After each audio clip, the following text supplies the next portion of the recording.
So old LV gets that terrycloth towel on the bed there, right? And he's looking at it. He said, what is this all about? And he said, Walter said, well, like I said, she said, some things just best left unsaid, so I don't know what's in there. So he unrolled the terrycloth towel there on the bed. It's moonshine jug. One of them old moonshine jugs with the special glaze on it. It's got the rainbow effect to it. But it's all broke into pieces.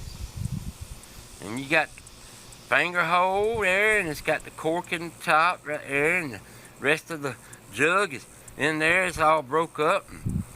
Got some bigger pieces and some small pieces of the moonshine jug. Well, LV, he looks at it, and he smiles, and kind of gets choked up a little bit there, and a little tear comes to his eye, rolls down his cheek. Walter said, what is this all about? LV said, some things just best left unsaid. Well, goes back to a memory. You got a campfire down there through the woods by the creek. Down there through the woods, it's nighttime, right? And you hear some teenagers talking around the campfire there, and the camera goes down through the trees there, and it goes down to the campfire, and one of the teenagers says, "What's so Mary Sue?" Which is Walter's little sister. "What you gonna do now that school's getting out? Time to move on." She said, I don't know. I can't even think about that. I done had a little bit too much wine. I got a little tipsy. I think I might go up here to the car and lay down. Ease up a little bit. Well, one of the other teenagers there, he says, "Well, Mary Sue, you may walk up there with you?" She said, No, I think I can toss my supper just fine by myself. And so she goes off from the fire and starts going up the hill through the trail. She stops, throws up a couple times. She makes it to the family car up there at the top of the hill, and she opens the back door, and there's a box in there. It's just made out of laminate wood, you know, and there's some linens in it. Just the old terrycloth towel and some other stuff. So she takes the terrycloth towel out and lays it up against the box. She sits down on the back seat and has her feet out there on the ground. She lays back. Whew, she's having a rough time of it, and kind of starts passing out a little bit. Well, goes off to the highway there, and headlights coming down the highway. It's a truck. On the side of the truck it says Tommy's Tomatoes. Right? And it's Tommy. Well, he's a little bit older than Mary Sue and all them now. He's LV and Walter's age, and given the time span, he's probably about 30 something. He's coming down the highway, and he sees that little bitty fire down there, and down there through the woods, down the hill, and he said, wonder what them kids doing down there. We'll mess with them. So he pulls in there and pulls down the little dirt road and pulls over there to the little trail there and parks behind Walter's family's car, and he gets out and he's walking by the car and he sees Mary Sue's legs hanging out there, feet on the ground. He says, "Mary Sue." Well, Mary Sue wakes up out of her comatose, and Tommy's on top of her. She starts hitting Tommy. "Get off me, get off me, get off me. You smell like a stinking pig. Get off me, Tommy. What are you doing? Come on, Mary Sue, you ain't helping none. Come on, Mary Sue, you ain't helping none." Well, she goes to hitting him and slapping him and hitting him and come on, master, you ain't helping none. Well, camera goes off there to the dead of night down there through the woods, and campfires over here down in the hollow, and over here down in the hollow, some distance away, you hear clank, clank, clank, clank, clank, clank, clank, clank, clank, clank. You see some whites of some eyes coming up there through the woods. It's LV. Oh, LV, he got him a little crate there, about 6 moonshine jugs in it. That's about 1929, 1930 something. And he's coming up there through them woods, and into Prohibition, into their moonshining days coming up. But anyway, he's coming up through there, clank, clank, clank. And what he sees is, he sees old Tommy going back to his truck, buckling up his pants. And he can hear some whimpering, a little bit of crying there. And he stops, he puts some pine straw in between the moonshine jugs, right? Tommy done got in his truck, headlights out, he backs up to the highway, takes off down the highway, going on down the highway there, and turns on his headlights, right? LV, he creeps up there to where Mary Sue is sitting. He creeps up there and he sees her crying. That dirty pig, he almost got me. That dirty pig, he like to get me. I ain't never been so embarrassed in my life. You know, she's carrying on. He creeps on by and goes over there and finds his truck off there in the woods. And he's got pine limbs and stuff laying up against it, camouflaging it. And he takes the pine limbs off. He slides that moonshine jugs in there beside him in the little crate he's got. Beside him in the seat. He gets in his truck with the headlights out. He pulls out the dirt road, gets on the highway, and starts going down the highway. Well, about a mile down the highway, he comes up to Brawny's store. Brawny's filling station, right?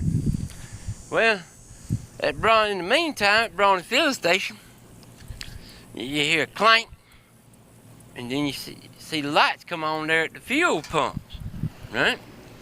Some lights come on, and Tommy comes out from behind the store, behind the filling station, and them old trucks back there in the 1930s and all, the gas thing was right there about waist high, right behind the driver's side door, right?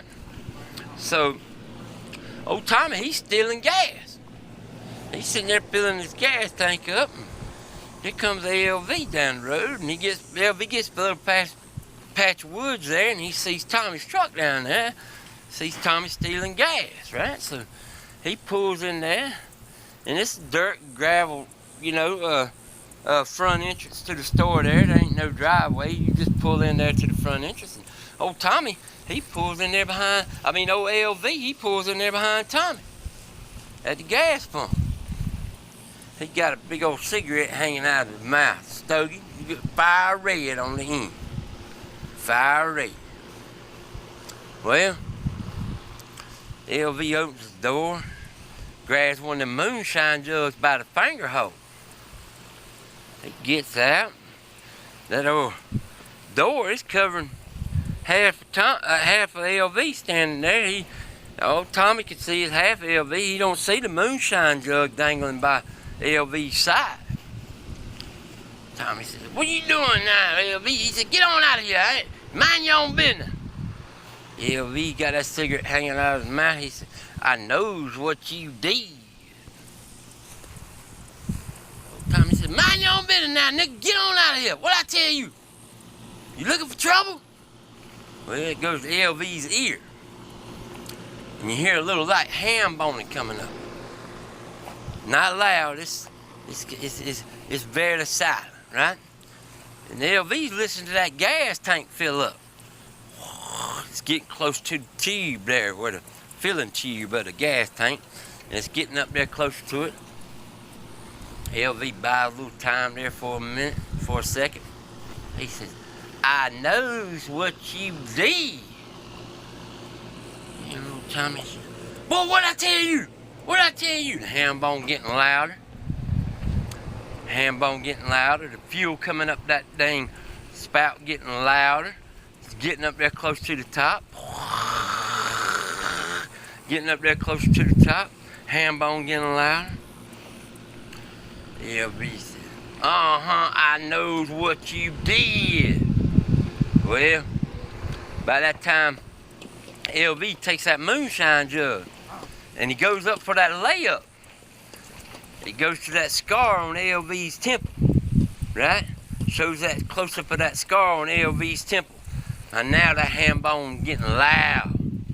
That fuel coming up that tank getting loud. And it's going to LV's temple right there, that prominent scar that he got when Tommy hit him with that rock in the side of the head. When him and Walter, many years ago. Shows that scar. LV takes that moonshine jug and he goes for that layup. And he shoots that moonshine jug. Right there. That moonshine jug, slow motion. Goes off through the air. Fast motion. Tommy, he watching the moonshine jug. He done forgot all about that gas tank filling up. That moonshine jug crashes right there on top of Tommy's truck. Dang moonshine goes all over the top of Tommy. All over his head. Dripping down his shoulder and all. Dang. Tommy, he forgot all about that gas. That gas comes squishing out that dang gas nozzle right there. It comes squishing out that tank. Whoosh! And covers Tommy from the waist down in gas. LV takes that cigarette butt out of his mouth, fire red, and dumps it. That cigarette butt goes slow motion. Rings one of that piece of pottery up there on Tommy's truck with that moonshine in it, right? Man catches on fire. Tommy catches on fire. Got moonshine from the head down and gas from the waist down. Tommy just burst into flames. Well, Tommy's panicking now. He got that gas nozzle. He pulls it out the truck and he's squirting gas all over himself, hollering. Ah! Ah! Ah! He goes stumbling around. He falls over the curb of the gas tank. He starts rolling around in the gravel and the dirt. He lets go of the gas nozzle. Finally, he's rolling around in fire. And fire getting all down in his lungs. He's rolling around. Well, you see LV's truck pulling out onto the highway, going down the highway. With car lights coming up behind LV. LV, he got on down the highway. He don't even see car lights coming up. Well, it's Mary Sue. Here come Mary Sue. Now, she's coming down that highway and she sees that truck pulling out there, going on down the highway. She said, that looks like LV. Well, she get past that patch of woods right there. She sees Bronny's gas station and she sees that fire down there. So she pulls down there in the gas station beside Tommy's truck. She gets to studying and she sees that Tommy laying down there on fire. She's looking around. She on top of the truck. She sees a part of that moonshine jug up there. She said, "Damn, LV, you gotta clean up after yourself." So she jumps out and she goes to the back seat of her car and opens up the back door. She goes in the back seat and takes that box of linens out and dumps the linens out, right? And she takes that box. She runs over there behind Tommy's truck and she erases the tire tracks that come up behind Tommy's truck with the box, right? And then she takes that box, and the fire them died down a little bit by now, so she takes that box and she reaches over there and she drags out the moonshine jug, the pieces of the moonshine jug laying there. In the fire, she drags it out with the box, right? And she starts throwing it in the box. And then she reaches up on top, she grabs that piece of the moonshine jug up there on top, and when she grabs it, the cigarette butt that's laying up there, it done rolled out there and fell on the ground, right? Outside the fire, right?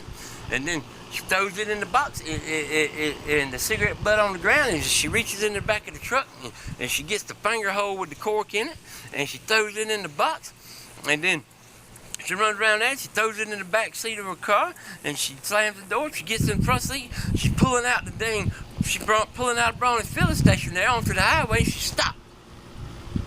She backs up She jumps back out of the car. She runs over there to Tommy, and she spits on him. She said, "Is that helping up for you? Is that helping up for you?" And then she runs back over there. Well, Tommy, he about dead now. He's just grown. Just a little.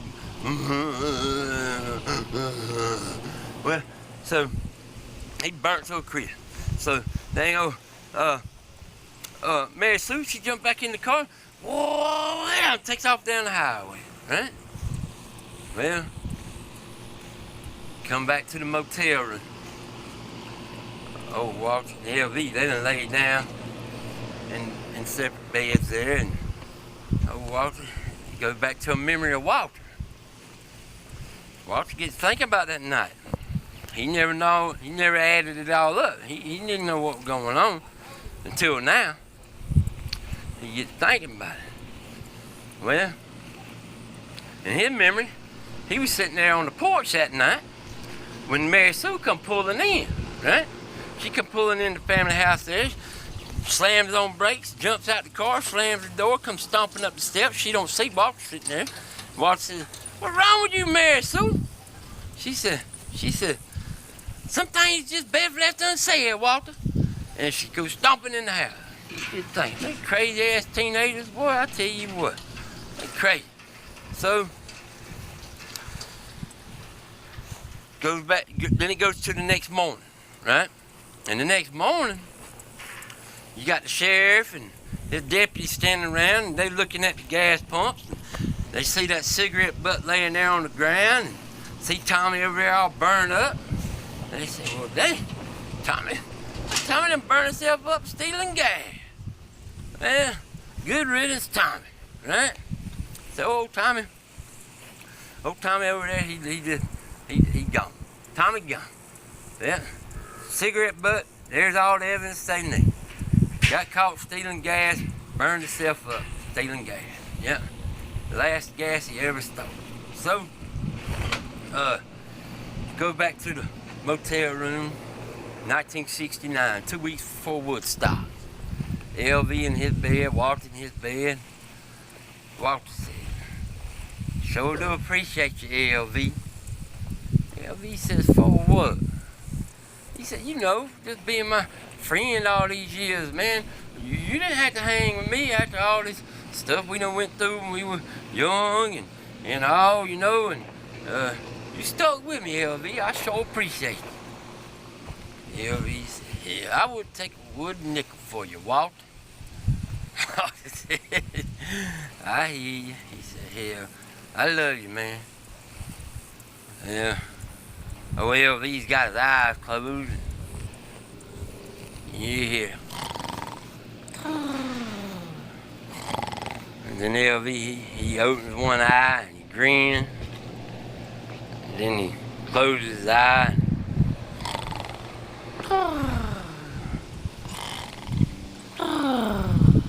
Well,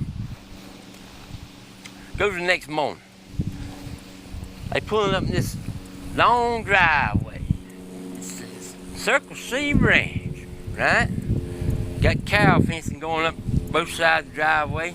Got cows out in the field. Got big oil rigs pumping away. Out there in the field.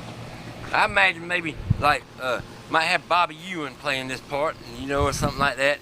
Bobby Ewan and his wife, what's her name, Priscilla. I think she's an old Georgia girl. She might love to get in on this movie with me. And we'll have Bobby and maybe his wife from Dallas standing there, and Jose, the hired help over there. He's got a briefcase in his hand, and Walter and LV, they done pulled up there, and they Walter got the painting out, and he's holding it up, showing the old rig dude. And his wife, he says, "I ain't sure which way is the hose." He holds it this way, and holds it that way, and he holds it this way. And then old rig guy looks over at his wife. He said, "Well, looks like you got yourself a Picasso." Walter grins, he kind of laughs a little bit. He said, he looks over there at LV. He said, "Yeah, look like y'all got yourself a Picasso." LV said, "Dang, guess you can teach your old dog new tricks." Well, he said, pay the man, Jose.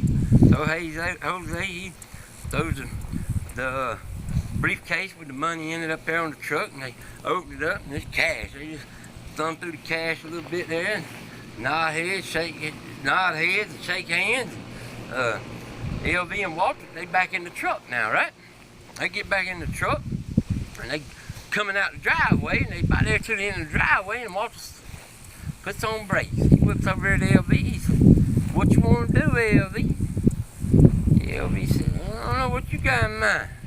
Walter said, well, I figure we might have to go back by the bank and deposit this money and get it wired on home to the kinfolk. He said, you get our little cut out of it and shoot, man. What you want to do? LV said, I don't know, what's time too hard? Walter said, well, you know, I hear a bunch of these hobos getting together up there in New York. LV says, yeah, that's what they say. Shoot. Walter said, what you think? LV said, damn Skippy. So, cuts over there to Woodstock, right? LV and Walter, they standing on top of this mud hill, this big hill, and there's a mudslide going down, and it's a big mud puddle down there, right? You know, a big watering hole down there, and you got LV and Walter up there, and they got all these hippie chicks standing around them and having a good time. It's like still photos movement, you know, like still photos of it or whatever. And you're hearing Jimi Hendrix playing the national anthem. It's Jimi Hendrix playing the national anthem. That's what's being played at Woodstock. And cause he played it at Woodstock, I do believe, and so it's while Hendrix is playing the national anthem, Walter and LV, they stand on top of that hill, and they just having the time of their lives. Boy, they got all these girls standing around there, all these hippies standing around, and they just sliding down that hill into that water and all, and it pans across the crowd, right? Miles and miles and miles of people. Boy, it pans across the crowd a few miles, pans over the that old hippie that got off that dang train and stole the truck, the one that they done shot dead. Well, his son come to find out he playing possum on, right? And so he over there in the crowd, and he got a big old bandage on the side of his head. He's over there, he walking around Woodstock with a big old bandage on the side of his head. Then you got, it pans on around the crowd. Excuse me. And it shows up. And it shows them. It shows some of them folks from the campground earlier before, and it shows them walking around the Woodstock and stuff like that, you know. And that's how the movie ends. It's called Alabama Murder in Mississippi. Yep. And we're gonna make it happen. So please share all these videos. It's 1 through 6, and then you got part 7, which is the end right here. So it's 1 through 7, and parts 1 through 7, and 7's the end. And please share all the videos in order if you could. I'm gonna make it happen. I done talked to the Making Film Commission. They talking about they'd help me out, you know. So I'm trying to drum up support for it. You know, if you know somebody at the news station or at the Telegraph or whatever, hey, turn them on to it. You know, I'm gonna make it happen, and I'm willing to donate a generous portion of my profits from this movie. And I'm talking about getting Billy Bob Thornton to direct it, right? I mean, if he's interested, I think it would be. I mean, this is a beautiful movie, and I think I can get him to direct it. Well, I'm talking about, I would like to donate, you know, a generous portion of my profits to maybe a program of arts and sciences for kids, you know, in the Macon area, and maybe get some programs going on at the Museum of Arts and Sciences, you know, get some more stuff going on there, get some kids attracted into that, and maybe into the Macon Little Theater, you know, get some kids programs going on at the Macon Little Theater, and get a few kids, you know, maybe headed in the right direction in life, you know. And so I hope y'all enjoyed it, and thanks for joining me at Nanobugged Studios, and it's Alabama Murder in Mississippi. Appreciate your attention, and we'll see you later. I gotta finish putting up this fence. I'm putting up this chain link fence right now, so I gotta finish putting it I pause for the cause. All right, y'all have a good day.